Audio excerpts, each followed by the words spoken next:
Hello, I'm Mario Toneguzzi with Retail Insider. Joining me today is Walter Lamothe, who is President and CEO of Bentley, and Jeremy Brown, who is Chief Operating Officer. Thank you, gentlemen, for joining us today. Happy to be here, Mario. Thanks for having us. And feel free to answer, either one of you to answer or both answer the questions I'm going to ask you. Let's start by talking about the last couple of years. Now, obviously, you're in a business that kind of relies on like travel, et cetera. How has the business been impacted because of all the travel restrictions in the past 2 years or so? Well, first, thank you for having us on your interview session here. And I think the best news of all is we're still here. After the last couple of years, I don't know that myself and my team were betting on survival based on a very defensive approach to maintaining cash and relationships with a lot of our vendors. And I, quite frankly, I'm very happy of a couple of things. One is that we're still here. Two, we came out fairly strong. Three, we managed in such a way that, you know, we have a lot of activities that have fallen behind. There's no question. 2 years have almost shut down. But we're coming out and we're able to receive products where that's a challenge in a lot of the retail industry. And the products we're having are part of what we redesigned over the last couple of years. So very proud of the team and very proud of just how the industry is starting to come back. Just that alone is encouraging news. And I guess the second part of our good news is that we've been expanding. We've hired in-house design over the last 6 to 7 months. We've been growing our capabilities to product develop. And that's also paying a little bit of dividend now, but it will pay big dividends later. And to add to that good news, yes, we've had Mr. Brown join us to our team, and I think it's a fantastic acquisition for Bentley & Co. So like that. Well, let me just ask Jeremy, since you brought it up, Walter, just like I just looking up at your LinkedIn profile, Jeremy, you worked at Frank & Oak, Sephora, Body and Bath Works. Why Bentley? Yeah, good question. I get asked that all the time, Mario. Why Bentley? I mean, first and foremost, it's probably Walter and the team that he has assembled. It's a leadership team, and it was a team that I was inspired to be with. And I think, as Walter said, having gone through restructuring myself at Frank & Oak, I realized that retailers can come out stronger the other side. And I think what Walter and the team have done over the past 2 years has actually set them up to be even stronger coming out. He just said it over in passing that really turning to a design focus has really established the brands of Tracker and Riona within Bentley, and that those have legs beyond Bentley and potentially beyond Canada. And I think it's about setting up those capabilities to move forward. It's an exciting time for Bentley and the brands and the people working here. So we're actually having a lot of fun, despite easy for me to show up now and have a lot of fun. I mean, the past 2 years were a little tough, but just a fun organization on the tip of something absolutely massive. So a great time to have joined. Super. Walter, can you talk about the business itself, Bentley, and what has changed for you as a business in terms of how you operate because of what we've gone through? Well, we started our go through when we restructured in 2019, if you'll recall, and when we came out of that, we were poised to have the right financial structure in place, the right economics to go forward. And then 3 months later, COVID hit. So that became a whole new learning curve. But the business itself, I would say that what we were able to do is trim down the business and give it more focus. So if I give you just a couple of stats from then and now, we had over 300 stores. Today, we're sitting at 160 stores. We were sitting with 6,000 styles in our store. We're at 1,500 today. We had 60 plus rotating brands. We have, half a dozen serious brands that we carry year round. We had products that we weren't sure always on the origin and the composition of those products. And today we own, either we are working through a third party or we're doing it ourselves, but we understand the origins of the product. We understand what we're offering to the consumer, and we basically have got rid of all of the junk. I mean, it's an industry that when you buy things, it wasn't junk as intended, but it ends up that way when it's too much for you. Yeah. And so we're clean. Where our inventories are clean, our stores are clean, and we've opened up. Avalon Mall was the last one that we opened up of the new concept of Bentley. And it has performed very, very well, all things considered, in the travel industry, but slow getting back to its feet. And the airport store, which Jeremy alluded to, is meeting our expectations in the short term. And so we got two things happening that's quite important. And I would think the last thing is, in our category called handbags, we've been talking about it now for 2 years, and it takes a long time to develop. But we have a line called Riona, very, very proud of, that's 100% vegan. The lining is 100% recycled bottles, plastic bottles.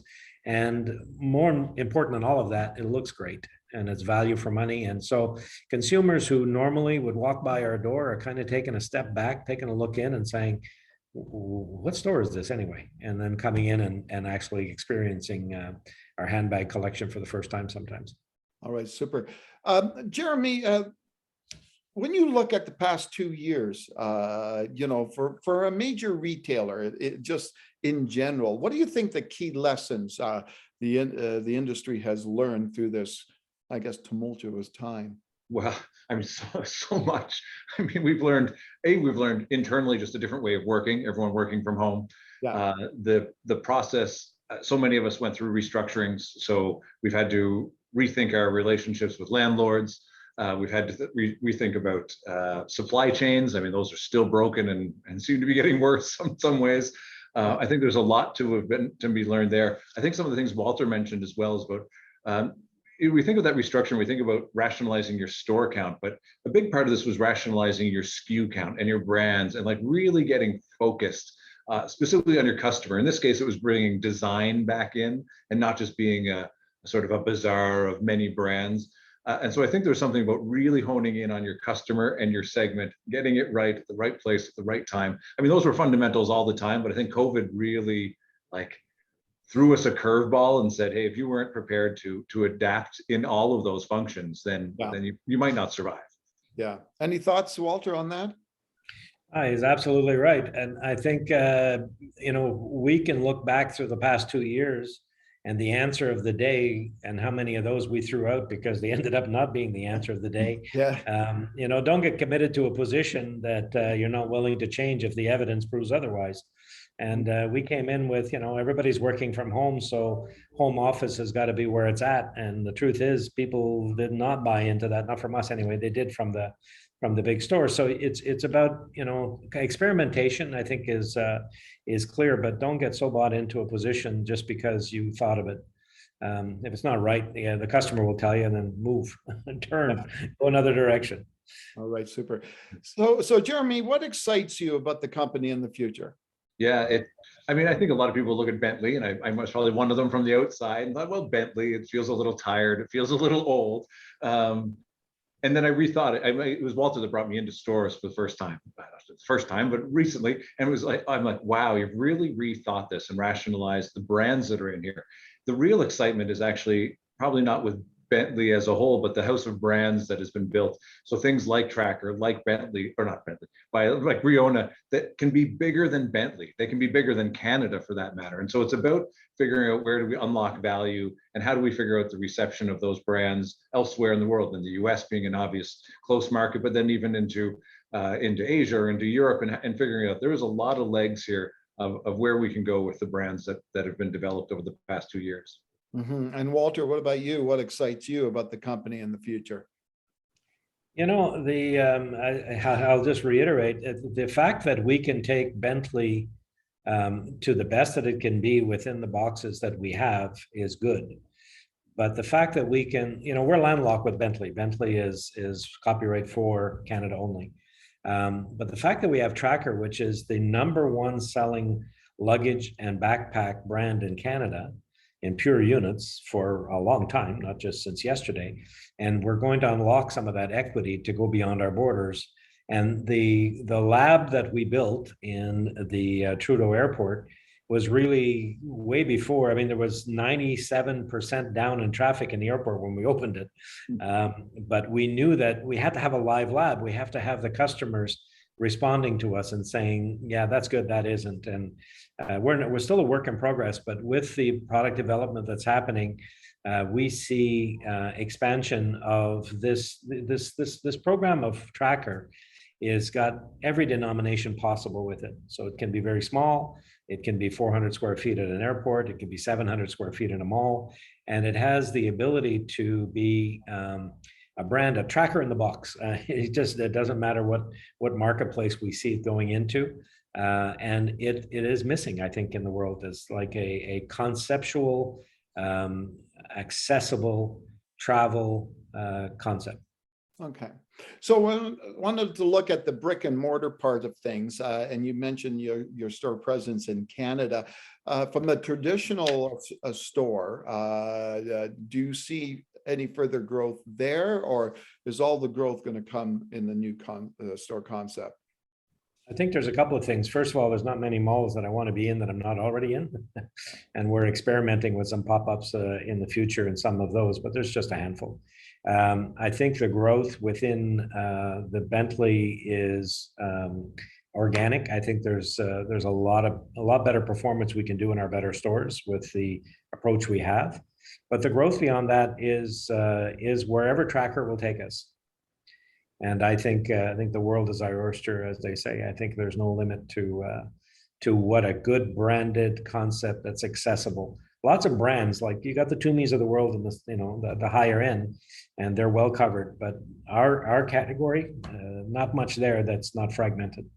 And can you talk a little bit about, maybe explain more about Tracker, what it is? If I entered the location, what would I see and what would be available for me?